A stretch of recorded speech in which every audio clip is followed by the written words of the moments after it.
Good morning. Good to see all of you here today.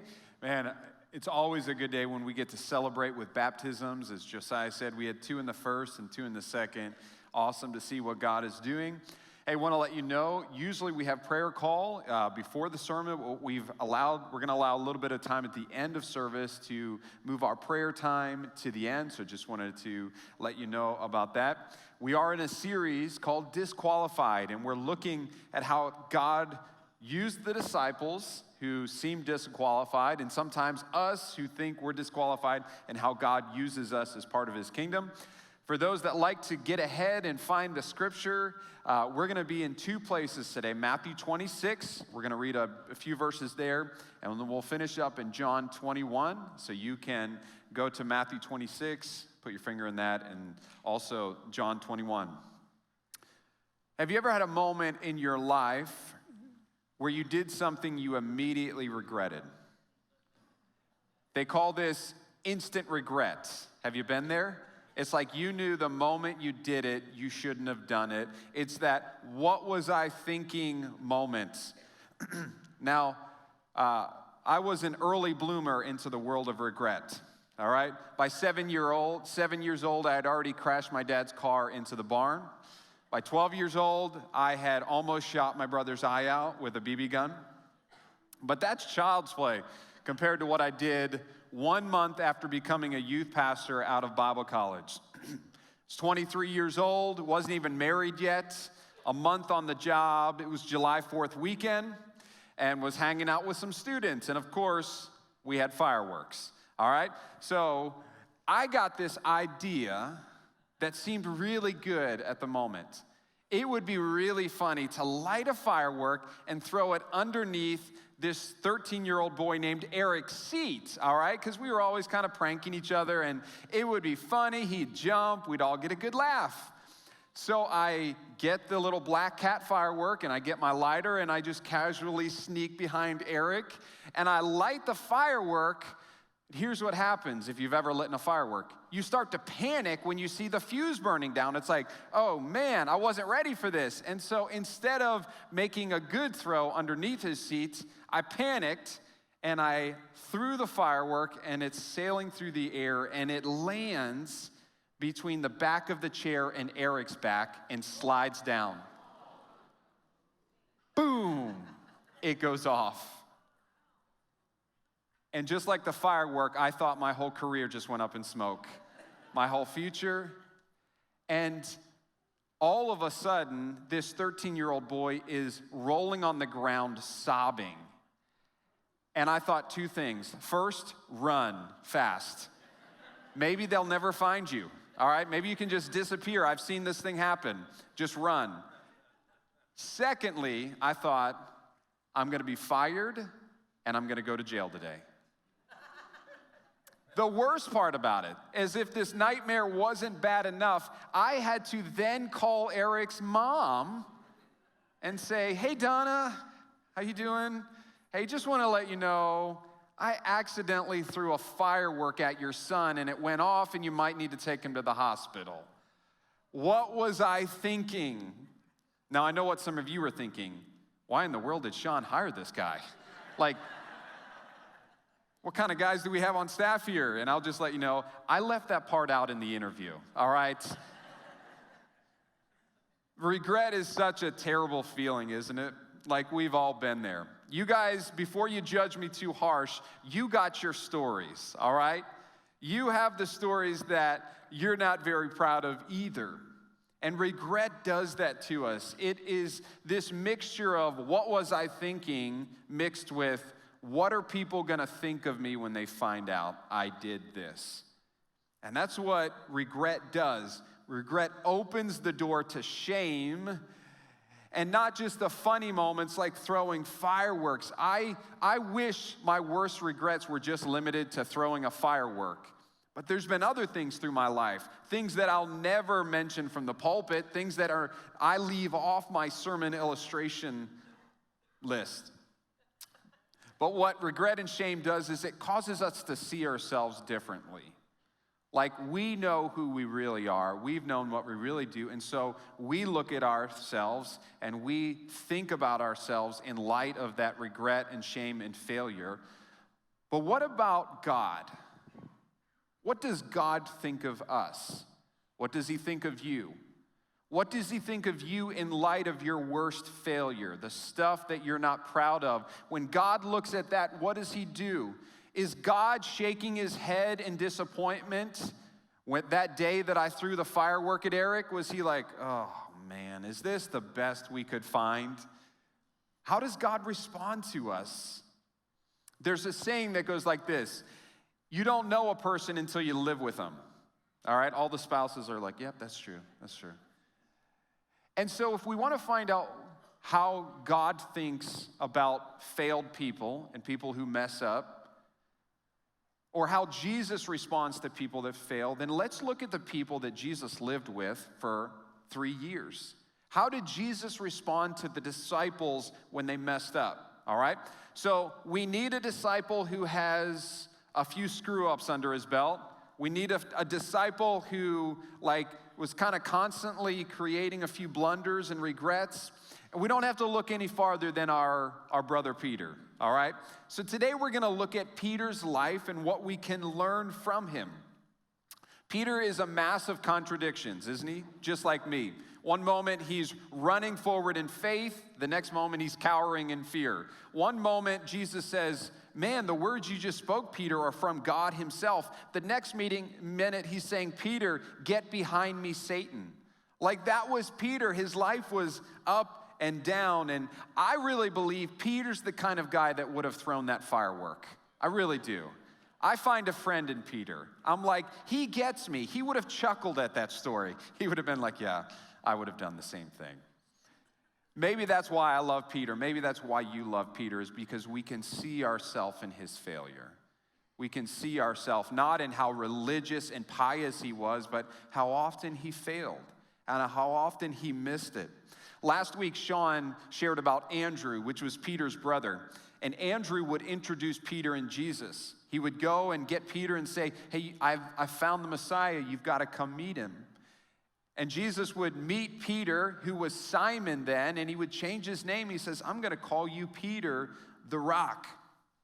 And there's this story a few weeks after that. So he meets Jesus. Jesus changes his name. A few weeks later, he's on the Sea of Galilee, and he's fishing with his friends, his brother Andrew, and John and James, and they're fishing, and they haven't caught anything all night, and Jesus steps on Simon's boat, and Jesus the carpenter is about to give Peter the fisherman some instructions on how to fish.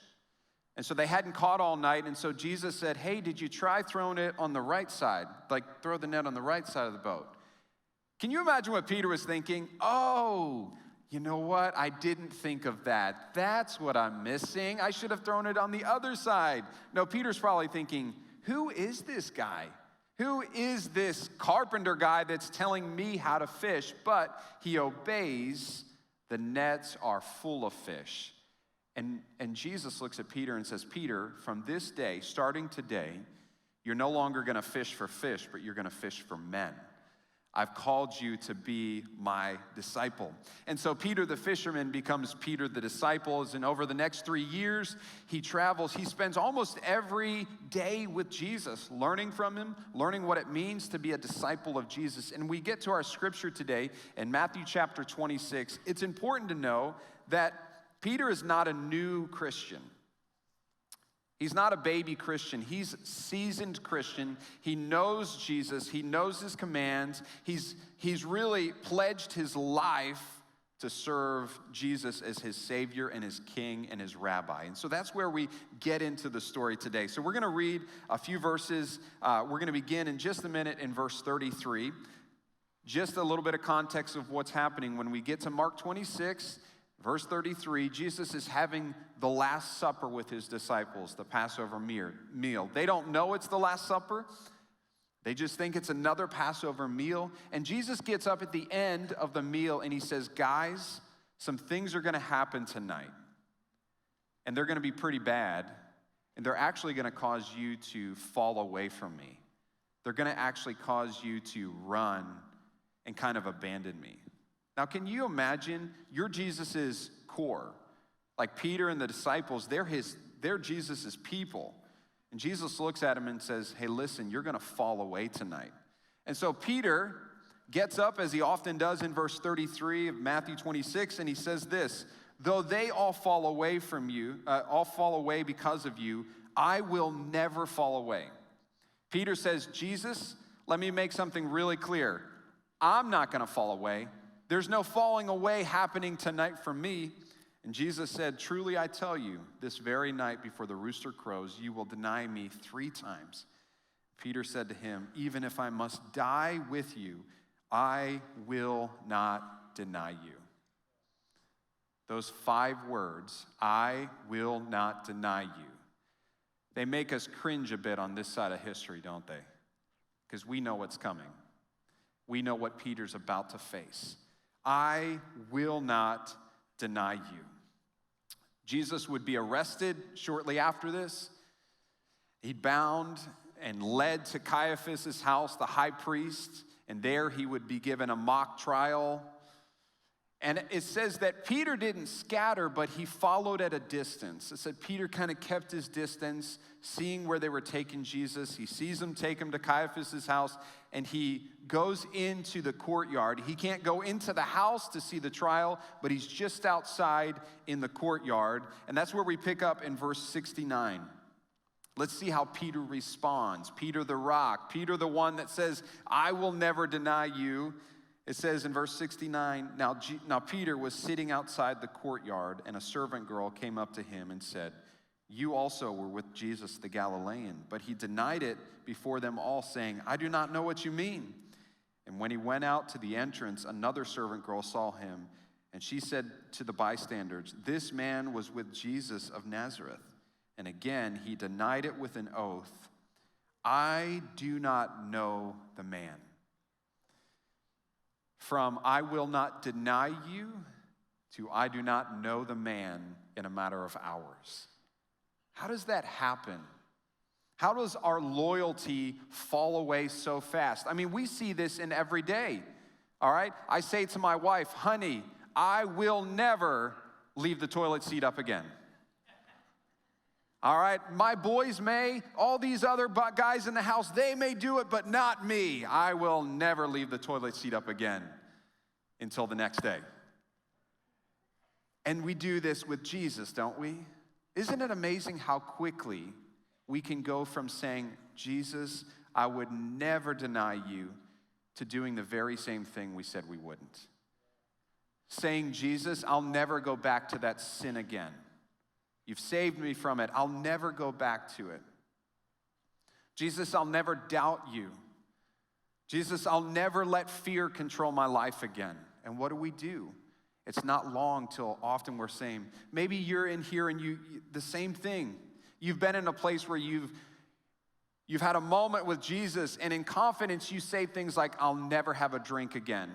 I'm not going to let alcohol ruin my life. I'm never going to lose my temper again. And oftentimes what happens? We fall, we fail. Peter would deny Jesus 3 times this night. In Luke, the gospel writer says that the 3rd time, as the rooster is crowing, it says that as they're leading Jesus out of the house, he makes eye contact with Peter. Can you imagine that look? What was wrapped up in a look?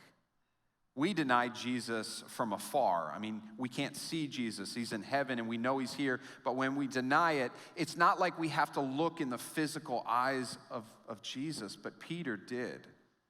And how does he respond when he fails? How does Peter, what does he do?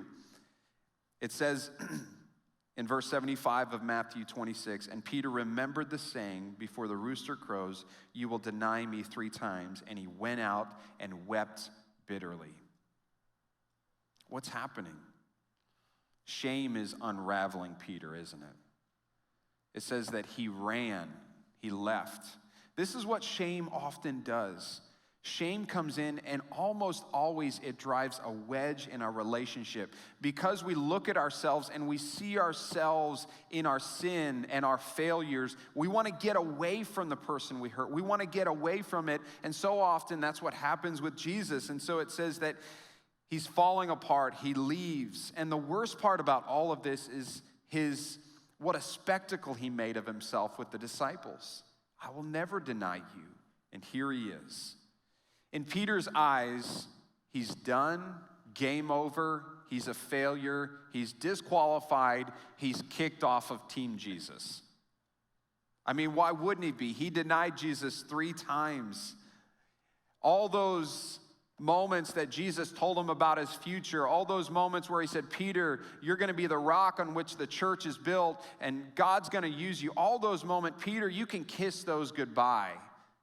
You messed it up. It's not hard to think what Peter is thinking of himself. He's a former sailor, so you know the words he's speaking to himself.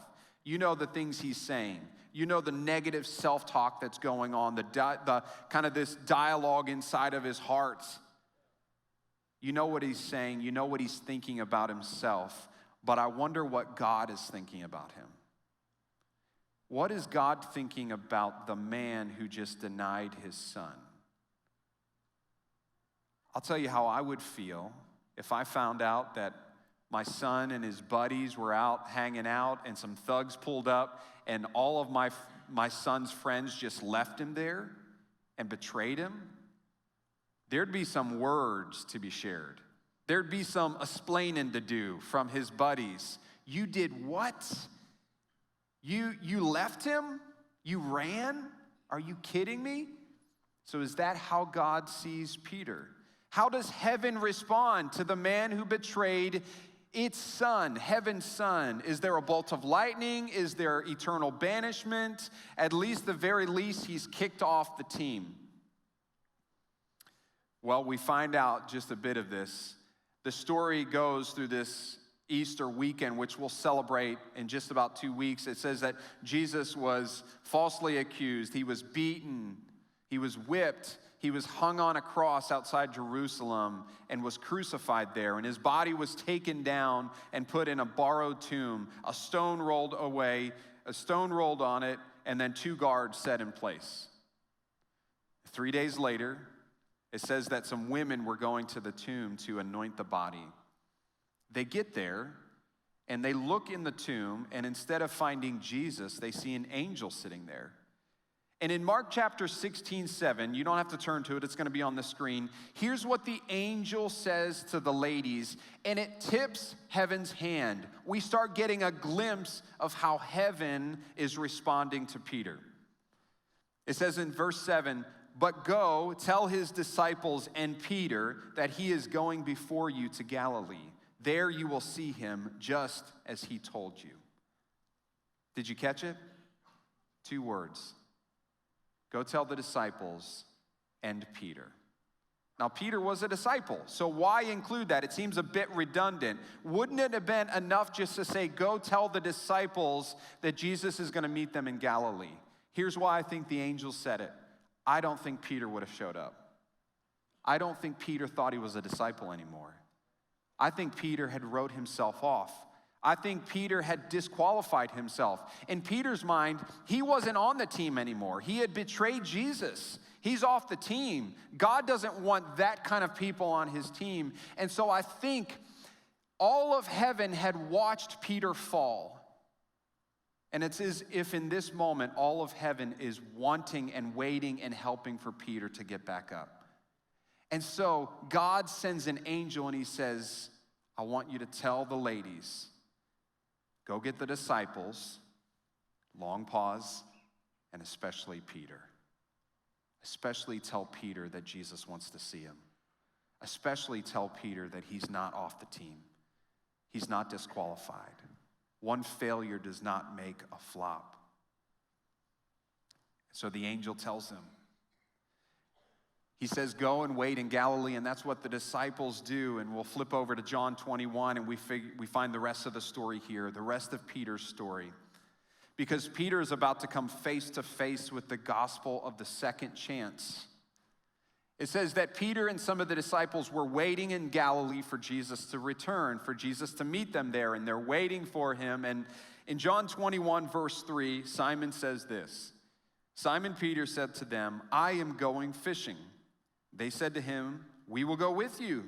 And they went out and got into a boat, but that night they caught nothing.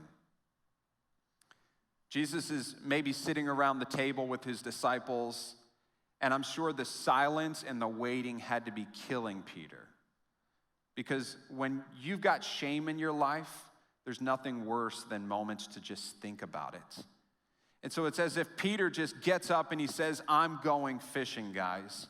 Now, commentators divide here. Some commentators say, hey, Peter and the disciples, they just wanted to kind of kill some time and go out and have a little fun as they're waiting for Jesus. It says they fished all night long. I don't think you go fishing all night long for fun. It says Peter got up and said, I'm going fishing. There is resignation in his voice. Peter is saying, guys, I'm going fishing. I'm going back. I'm going back to my old life. I've made a mess of this. I don't want to hurt anyone else here. I'm the wrong guy. I'm going back to what I know. I'm going back to fishing. I can control a boat. I can control the nets. My life is out of control here. I've messed up with God. I'm going back. And don't we do the same thing? Don't we run to busyness and distractions and things we can control to wall out the shame? When we've made a mess of our life or a mess of our marriage or a mess with our kids or a mess of our job, what do? We go to something we can control. You can almost hear in his voice the sound of resignation. It's almost like a guy who falls off the wagon of sobriety and says, I'm going back to the bar. I'm going back. There's this heaviness in Peter's voice. What do you run to? What is it that you run to when you've messed up and when you fail? Maybe it's work. Maybe if you just stay busy enough. Maybe it's the gym. Maybe it's the pantry. Maybe you say, hey, when I'm stressed and when I just don't want to think about it, I just go and I eat. Maybe it's cleaning the house obsessively. If I can control this little environment, then I don't have to think about what's going on deeper in my life. Peter is running. He's running from God. He's running from his failure. He's running to something that can distract him. He's running to go fishing. And look what it says. It says that he said, I'm going fishing. The disciples go with him. And then it says they went out and got into a boat, but that night they caught nothing. Peter's life is already frazzled. Like there's some live wires. And then he goes out to do fishing, which he was really good at, and he catches 0 fish, not even a sardine. 0 fish. All right, he's like, he's in the red zone. The meter is like you can feel it. Now, it could have been that the fishing was just bad that night, or it could be that there was some divine intervention happening. I think God was saying, I'm not going to let one of my kids run away that easy. Peter, I've called you. And so it's almost like God causes all the fish that night to go to the other end of the lake. And cast after cast after cast, nothing. What's going on? I think God is frustrating Peter's futility of his own efforts.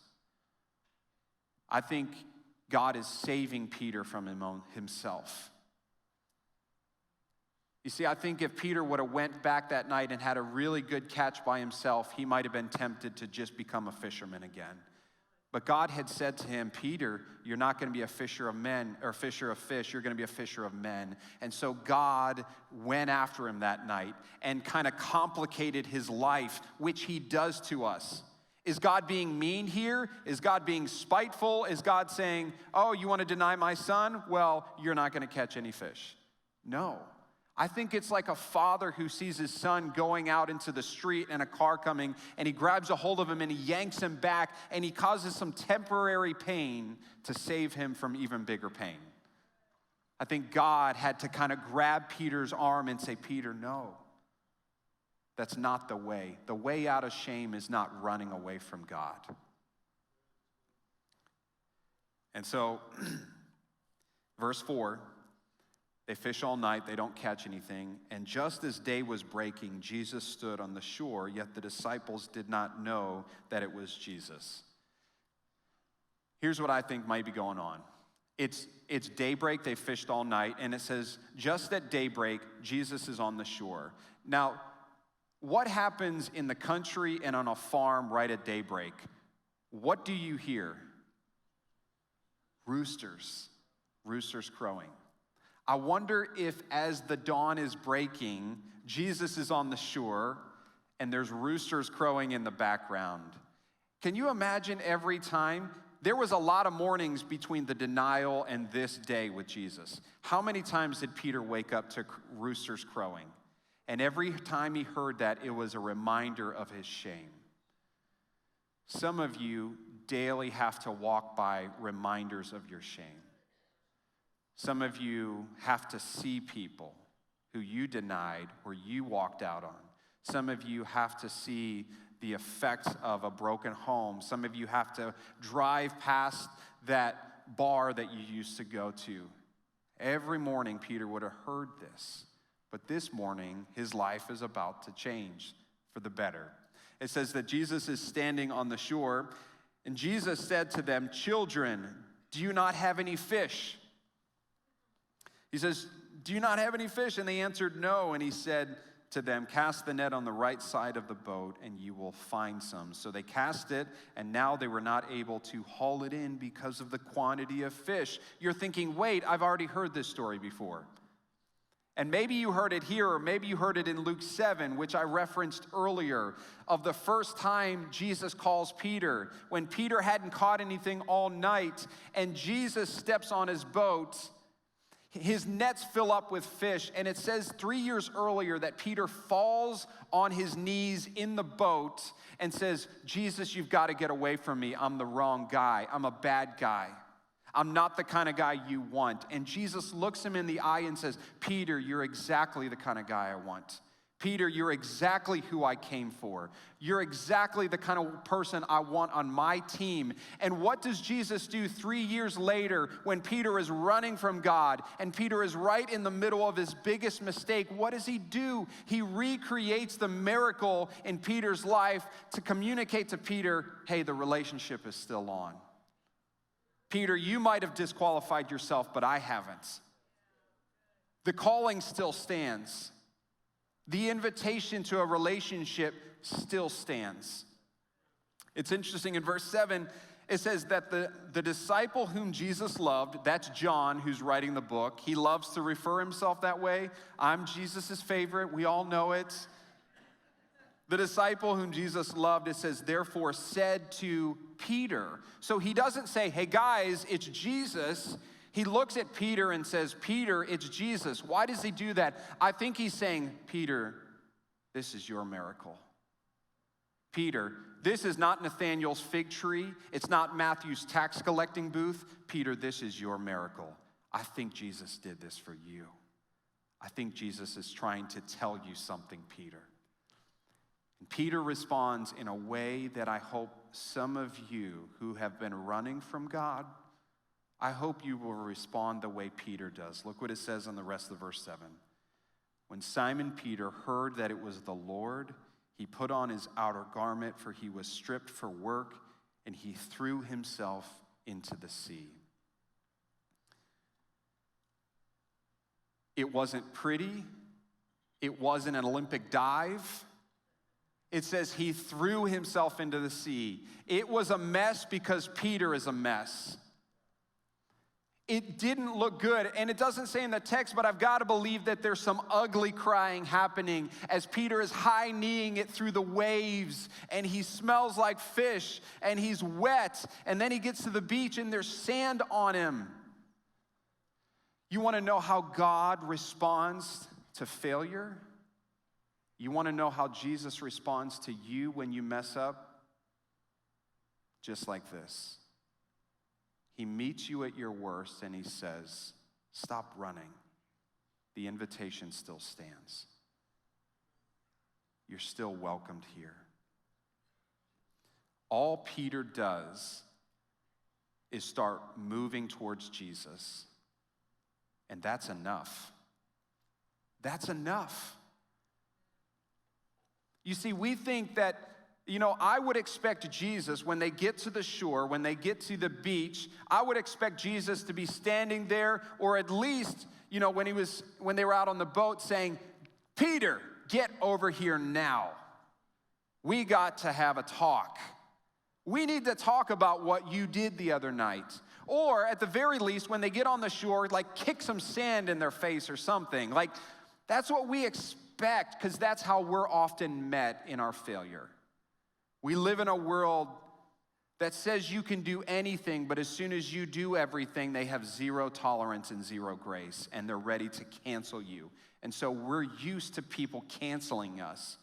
And so we hear voices that say, you're a failure, you're a loser, you're not welcomed here, and we think that that's Jesus' voice. We think that's God's voice. How does God respond here? He recreates a miracle. And not only that, look what it says in verse 9. It says, they got out on land and saw a charcoal fire in place with fish laid out on it and bread. So they get out onto the beach, and Jesus already has breakfast ready. He doesn't even need their fish. He has fish and bread of his own. And Jesus said, bring some of the fish that you have just caught. So Simon Peter went on board and hauled the net ashore full of fish, 153 of them. And although there were so many, the net was not torn. Verse 12. And worship team, you guys can come back up. Verse 12 says this. Jesus said to them, come and have breakfast. Come and have breakfast. Now, there may be some deep theological, reason that Jesus is eating breakfast with them and what that represents, but here's what I know. You only eat breakfast with people you like.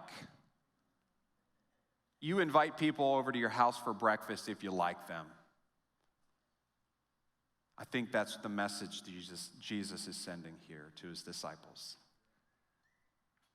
These guys had just blown it, especially Peter. And he gets to the shore, doesn't know what he's going to find with Jesus, how he's going to respond. And Jesus says, hey guys, I've got some breakfast waiting. Come to the table. Let's sit. Let's eat. Jesus invites us to his table. Despite Peter's failure, Jesus extends an invitation for him to return to the table, and he does the same for every one of us in the room. This reminds me of the story of the prodigal son, doesn't it? A story that Peter would have heard Jesus tell. And in that, the younger son is rehearsing all the way he's gonna, I'm gonna explain to my father why I did it, and maybe I'll just be a servant in his household. And the younger son starts moving towards the father, and that's all it took, and the father met him. And that's what Jesus does with Peter in real life. That story was a parable. This is real life. Peter is met with the same kind of love that Jesus taught about. And something happens on the beach this day with Peter. I think personally this is one of the most important days of Peter's life.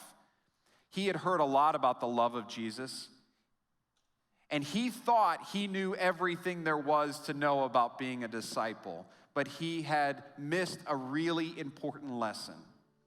How do Christians respond when we fail and when we fail big? And that day, Peter got the greatest lesson, the lesson of grace. the lesson of how deep God's love really goes and to what extent it comes after us. There may be some in here today and you have been running like Peter. You've been running, you've been going to different things, and you may be a Christian and you attend church. You're here this morning, which is good. You say, isn't that enough? But in your heart, you feel the wedge of shame. And even though you show up, if you had to be honest, you still don't feel like you have a place at the table. You still feel like God's a little disappointed with you, so I'm just gonna hang out on the edge. Jesus, like he looked Peter in the eye and he said, Peter, you're welcome. Peter, there's more to do. Peter, I need you. I'm gonna use you in ways you never thought were possible. In fact, because of your failure today, you're gonna write to Christians thousands of years in the future, and you're gonna write to them of how to stand strong when the enemy comes like a lion. And you're gonna write about how it is the grace of God that is what changes a person. Peter, your failure hasn't disqualified you. It actually is a mark of grace. And I wonder if the next morning when Peter heard the roosters crowing, he didn't think about the denial. He thought about a Savior that has forgiven him and welcomed him and had breakfast waiting for him. And so the rooster, the failure, wasn't a symbol of him being disqualified. It was a symbol of the depths of God's grace. Jesus wants to do that here. I want to invite our prayer partners to come up. The team is gonna lead us in another song. We've got time, it's early. As they come forward, here's what I'd like to do as we spend the last few moments together. I wonder if, like Peter, he had to stop running away from God and throw himself towards God. You don't have to throw yourself out of a seat on your way up to a prayer partner today. But I wonder if symbolically, sometimes you're like, can't God do a work in my seat? Absolutely he can. But Peter didn't stay in the boat. And sometimes we've got to get up out of our seat. We've got to come forward. And this is not a moment where you have to say everything you've done wrong. It's just a moment where you say, hey, I've got some things, I've got some stuff that I feel like I haven't been able to let go, that I still feel like God is judging me, but today I realize that God is not with arms crossed, he's with arms open. And you just pray with someone, hey, let's pray through this. Or you come up to the altar, you can kneel and just do some business with God. Can we do that today? Can we spend a moment? So the band is gonna lead us. I'd encourage you at this time, let's move towards God and let him do some healing work this morning, okay? Would you stand with me as we worship and pray?